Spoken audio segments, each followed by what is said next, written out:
Hello friends, आज का हमारा टॉपिक है latent image. It is a topic from oral radiology. ये बहुत ही इंपॉर्टेंट टॉपिक है। Short answer and long question दोनों में ही आ जाता है। तो स्टार्ट करते हैं। Latent image is defined as an invisible image that is produce in film emulsion by x ray and it is converted into a visible image by processing. तो हमें definition से क्या पता चला कि जो लेटेंट इमेज होती है वो हमारी इनविजिबल इमेज होती है। ये हमारी विजिबल इमेज नहीं होती है। ये हमारी एक इनविजिबल इमेज होती है जिसको हमें विजिबल बनाना पड़ता है। इनविजिबल समथिंग जो नहीं दिख रहा हो, विजिबल जो दिख सके। तो हम अगर IUPAC शूट करते हैं, अगर हमने रेडियोग्राफ शूट किया किसी भी पर्पस से, तो क्या होता है, शूट करने के बाद हमारी फिल्म पे एक लेटेंट इमेज की फॉर्मेशन हो जाती है। तो पहले हमारी क्या बनती है, लेटेंट इमेज, जो हमारी एक इनविजिबल इमेज होती है। उसके बाद इस लेटेंट इमेज वाली फिल्म की हमें प्रोसेसिंग करनी पड़ती है। प्रोसेसिंग हम कहाँ पे करते हैं, डार्क रूम में। कैसे करते हैं, पहले हम अपनी फिल्म का रैपर हटाएंगे। उसके बाद हम क्या करते हैं, उसे डेवलपर सॉल्यूशन में डालेंगे। डेवलपर के बाद हम उसे वॉश करते हैं इनसाइड द वाटर, और लास्ट में हम उसको फिक्स करते हैं फिक्सर में। तो उसके बाद हमको एक फाइनल इमेज मिलती है जो कि हमारी विजिबल इमेज होती है। तो ये हमारा पूरा प्रोसीजर होता है IUPAC की फॉर्मेशन का। ठीक है, तो कहाँ से स्टार्ट किया, सबसे हमने एक्सरे से शूट किया IUPAC। फिर शूट करने के बाद हमें क्या मिला, लेटेंट इमेज मिली, जो कि हमारी इनविजिबल इमेज है। अब उस इनविजिबल वाली फिल्म को हम डार्क रूम में लेके जाएंगे। फिर हम उसकी प्रोसेसिंग करेंगे। कैसे करेंगे, सबसे पहले उसे डेवलपर सॉल्यूशन में डिप करते हैं, फिर वाटर में, और फिर फिक्सर सॉल्यूशन में। फिर बाद में हमारी फिल्म पूरी तरह से विजिबल हो जाती है और ये हमारी प्रोसेसिंग कंप्लीट हो गई। तो बेसिकली हमें आज क्या पढ़ना है, लेटेंट इमेज के बारे में, कि लेटेंट इमेज क्या होती है। एक्सरे शूट करने के बाद जो हमें एक इनविजिबल इमेज मिलती है वो हमारी लेटेंट इमेज होती है, जिसको हमें प्रोसेसिंग के बाद विजिबल इमेज बनाना पड़ता है। तो it is all about the introduction. आगे बढ़ते हैं। ये हमारा डायग्राम है, स्टार्ट करते हैं। सबसे पहले हमारा आया कैरियस टूथ। तो अगर हम रेडियोग्राफ लेंगे तो डेफिनेटली टूथ में कोई प्रॉब्लम होगी। हम ऐसे ही तो रेडियोग्राफ नहीं लेंगे। तो क्या हुआ, टूथ में केरीज हुई। कुछ भी हो सकता है, यहाँ पे मैंने केरीज ली है, कुछ भी प्रॉब्लम हो सकती है, पल्प की, पेरियापाइकल, लेकिन यहाँ पे मैंने इनिशियली सिर्फ केरीज का एग्जाम्पल दिया है। तो हमारे पास एक टूथ है और इसमें जो हमारा टूथ है उसमें केरीज हो चुकी है, जैसे आपको यहाँ पे दिख रहा होगा, ये केरियस टूथ है। तो अब मुझे क्या करना है कि इस केरियस टूथ का मुझे रेडियोग्राफ लेना है, ये देखने के लिए कि मेरी जो केरीज है वो कितना डीप है। तो ये उसकी डेप्थ देखने के लिए, उसका एक्सटेंट देखने के लिए मुझे रेडियोग्राफ की ज़रूरत पड़ेगी। तो मैंने अपने टूथ का रेडियोग्राफ लिया। तो क्योंकि इसमें केरीज थी तो decide to take an x ray. मैंने डिसाइड किया कि मैं एक एक्सरे लूँगी। ये मेरी एक्सरे ट्यूब है, ये हमारी एक्सरे ट्यूब का हेड है, उसमें से ये एक्सरेज निकल रही हैं। उसके बाद ये जो एक्सरेज हैं वो मेरे टूथ पे जाके हिट हुई। कुछ जो एक्सरेज थी वो मेरे टूथ ने एब्जॉर्ब कर ली, और कुछ एक्सरेज टूथ को पेनिट्रेट करते हुए फिल्म पे जाके लगी, और इन्होंने फिल्म के ऊपर इमेज का फॉर्मेशन कर दिया, जो कि हमारी लेटेंट इमेज थी। अगेन देखते हैं, पहले मेरे टूथ में कोई प्रॉब्लम थी, कुछ भी हो सकती है, पल्प, पेरियापाइकल, लेकिन मेरे इस दांत में सिर्फ केरीज की प्रॉब्लम है। तो ये मेरा केरियस टूथ था। मैंने डिसाइड किया इसका एक्सरेज लेना। उसके बाद मैंने क्या किया, शूट किया अपना रेडियोग्राफ। जब मैं रेडियोग्राफ शूट करूँगी तो उसके अंदर से एक्सरेज निकलती हैं। जो मेरी एक्सरेज हैं वो बहुत सारे अमाउंट में निकलेगी। ये जो एक्सरेज हैं वो पहले मेरे टूथ के स्ट्रक्चर के ऊपर जाके हिट करती हैं। उसके बाद कुछ जो एक्सरेज होंगी वो मेरा टूथ एब्जॉर्ब कर लेगा अपने अंदर, और कुछ एक्सरेज को अलाउ करेगा अपने अंदर से पेनिट्रेट होना। तो जो एक्सरेज टूथ को पेनिट्रेट करके बाहर निकल जाती हैं वो लेटेंट इमेज की फॉर्मेशन करा देती हैं। तो सम आर एब्जॉर्ब, कुछ एक्सरेज एब्जॉर्ब हो गई हैं और कुछ एक्सरेज फिल्म तक पहुंचकर उन्होंने एक इनविजिबल फिल्म की फॉर्मेशन कर दी है। उसके बाद हमारे पास क्या आ गई है, लेटेंट इमेज, मतलब इनविजिबल इमेज, हमें अपनी फिल्म पे कुछ भी दिखाई नहीं दिया। उसके बाद नेक्स्ट हमारा स्टेप क्या होगा, हम अपनी लेटेंट इमेज वाली फिल्म को डार्क रूम में लेके जाएंगे। डार्क रूम में हमारे पास एक टैंक होता है जिसमें हमारे 3 टैंक्स होते हैं और सबसे पहला जो टैंक होगा वो उसमें हमारा डेवलपर होता है, नेक्स्ट में वाटर एंड नेक्स्ट में पिक्चर। तो हम अपनी लेटेंट इमेज वाली फिल्म को पहले वाटर डेवलपर में डालते हैं, देन वाटर में वॉश करते हैं, देन उसको फिक्स करते हैं। तो हमारे पास प्रोसेसिंग करने के बाद एक फाइनल इमेज होती है जो कि विजिबल होती है।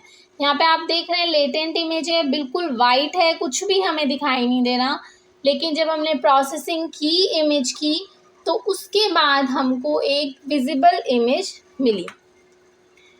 उसके बाद आते हैं हम कंपोजिशन ऑफ एक्सरे फिल्म में। हम बार बार बात कर रहे हैं फिल्म में लेटेंट इमेज फॉर्म हुई, फिल्म में विजिबल हो गई, इनविजिबल, हम सारी बातें कर रहे हैं फिल्म की। तो ये जो फिल्म है वो एक्चुअल में है क्या, उसकी कंपोजिशन क्या है, तो हमें ये पता होना चाहिए। तो हम पढ़ते हैं कंपोजिशन ऑफ एक्सरे फिल्म के बारे में। तो हमारे पास मेनली 4 लेयर्स होती हैं एक्सरे फिल्म की। तो सबसे पहले हमारे पास एक बेस होगा जो सबसे नीचे होता है, फिर adhesive, then emulsion and then super coat. जो सुपर कोट होता है वो सबसे ऊपर वाली लेयर फॉर्म करता है। जो भी हमेशा सुपरफिशियल होगा वो प्रोटेक्शन का काम करेगा। तो हमारे सुपर कोट का भी काम क्या होगा, प्रोटेक्ट करना। उसके बाद हमारी इमल्शन लेयर होती है। जो हमारी इमल्शन लेयर होती है उसमें हमारे सिल्वर ब्रोमाइड क्रिस्टल्स होते हैं जिसके अंदर हमारी लेटेंट इमेज फॉर्म होती है। जो हमारी एक्सरेज की विजिबल इमेज फॉर्मेशन के लिए रिस्पॉन्सिबल होती है वो होती है हमारी इमल्शन लेयर। उसके नीचे हमारा एडिसिव होता है, जैसे नाम से पता चल रहा है कि ये 2 लेयर्स को साथ में रखने का काम करेगा, ऐड ऑन करने का काम करेगा। तो ये हमारा एडिसिव लेयर है ये वाली। और सबसे नीचे होता है हमारा बेस, ये मेरा बेस हो गया। तो क्या दिखा, जो हमारी कंपोजिशन होगी एक्सरे फिल्म की उसमें मेनली 4 लेयर्स होती हैं, 4 लेयर्स आर फाउंड। जो सबसे ऊपर वाली फर्स्ट लेयर है वो हमारा सुपर कोट है। जो हमारी सेकंड लेयर है वो हमारी इमल्शन लेयर है। हमारी इमल्शन लेयर में सिल्वर ब्रोमाइड के क्रिस्टल्स पाए जाते हैं। उसके नीचे हमारी एडहेसिव लेयर्स होती हैं जो हमारी ऐड करने का काम करती है, 2 लेयर को साथ में जोड़े रखने का काम करती है। उसके नीचे हमारा बेस होता है। तो ये हमारी हो गई कंपोजिशन ऑफ एक्सरे। अब मैंने आपको कंपोजिशन ऑफ एक्सरे क्यों बताई, क्योंकि जब मैं आपको फॉर्मेशन ऑफ लेटेंट इमेज बताऊंगी तो मैं बार बार बात करूंगी कि emulsion layer, silver bromide crystal. तो आपको ये पता होना चाहिए कि सिल्वर ब्रोमाइड क्रिस्टल कहाँ पाए जाते हैं, इमल्शन लेयर का क्या है। तो इस डायग्राम से आपको बहुत क्लियरली समझ आ गया कि हमारे पास एक्सरे फिल्म जो होती है वो 4 लेयर से बनी होती है। फिर उस 4 लेयर में जो सेकंड लेयर होगी वो हमारी इमल्शन लेयर होती हैं। उसमें हमारे सिल्वर ब्रोमाइड क्रिस्टल्स होते हैं जो बहुत सारे होते हैं, और ये इमल्शन लेयर ही हमारे इमेज फॉर्मेशन के लिए रिस्पॉन्सिबल होती है। इमल्शन लेयर में क्या है, सिल्वर ब्रोमाइड क्रिस्टल है जो कि जिलेटिन मैट्रिक्स के अंदर पड़े हुए हैं, और ये जो क्रिस्टल्स होते हैं ये फोटो सेंसिटिव होते हैं टू एक्सरे। मतलब जैसे ही तुम्हारी एक्सरेज आएंगी ये सेंसिटिव होते हैं उसके लिए, और ये इमेज का फॉर्मेशन करा देंगे।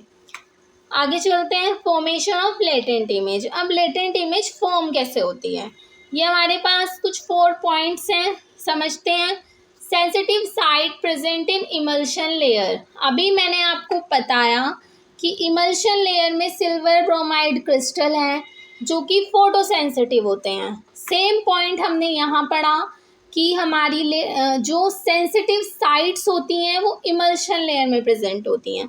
तो पता चल गया कि कौन सी सेंसिटिव साइट है, सिल्वर ब्रोमाइड क्रिस्टल्स ही हमारे सेंसिटिव साइट्स हैं।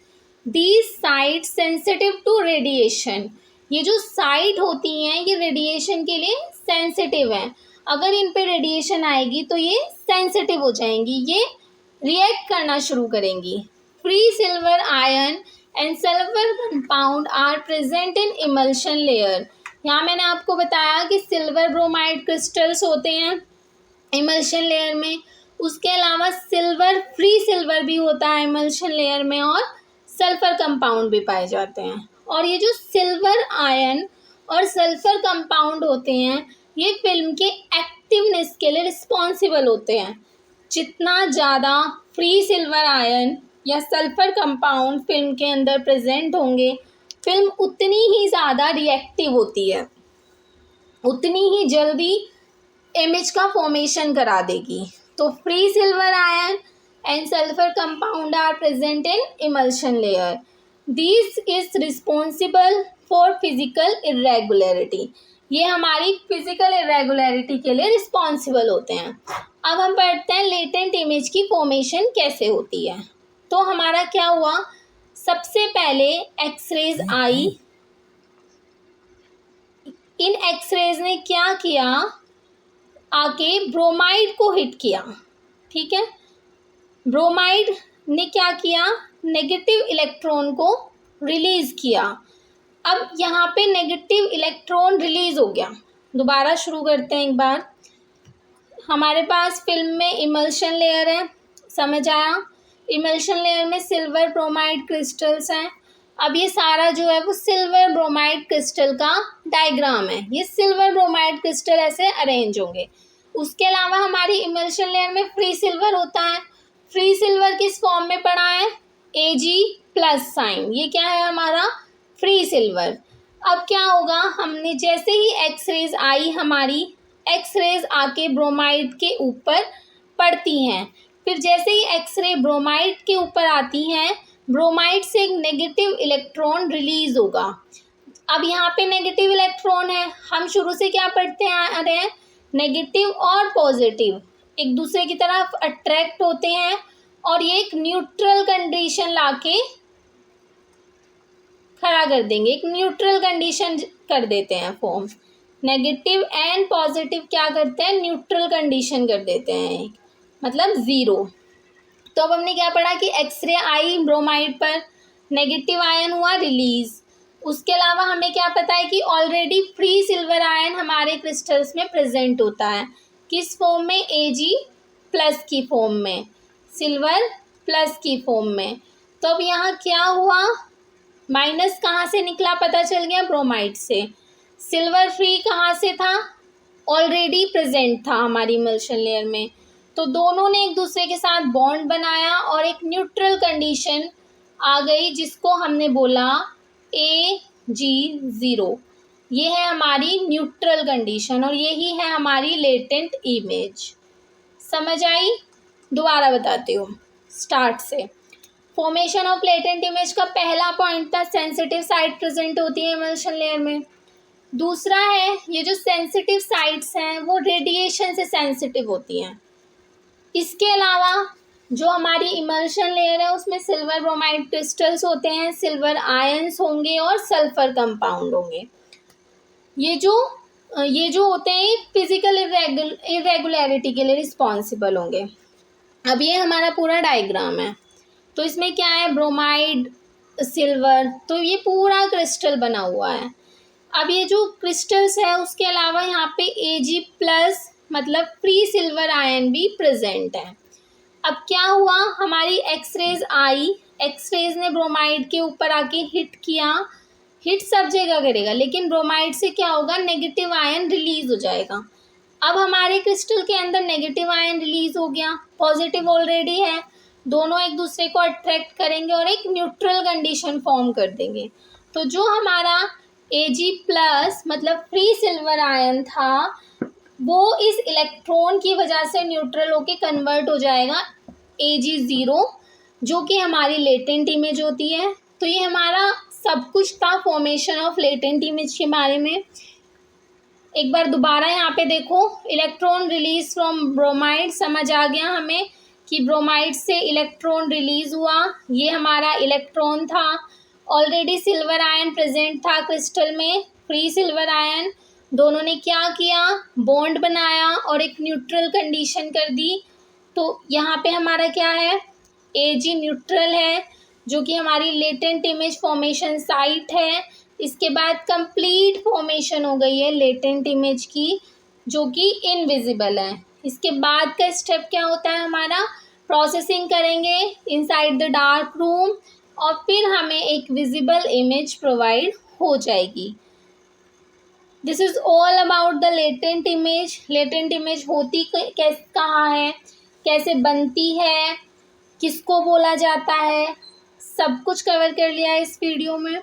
अगर मेरी वीडियो पसंद आई हो, लाइक शेयर एंड सब्सक्राइब करना। Thank you.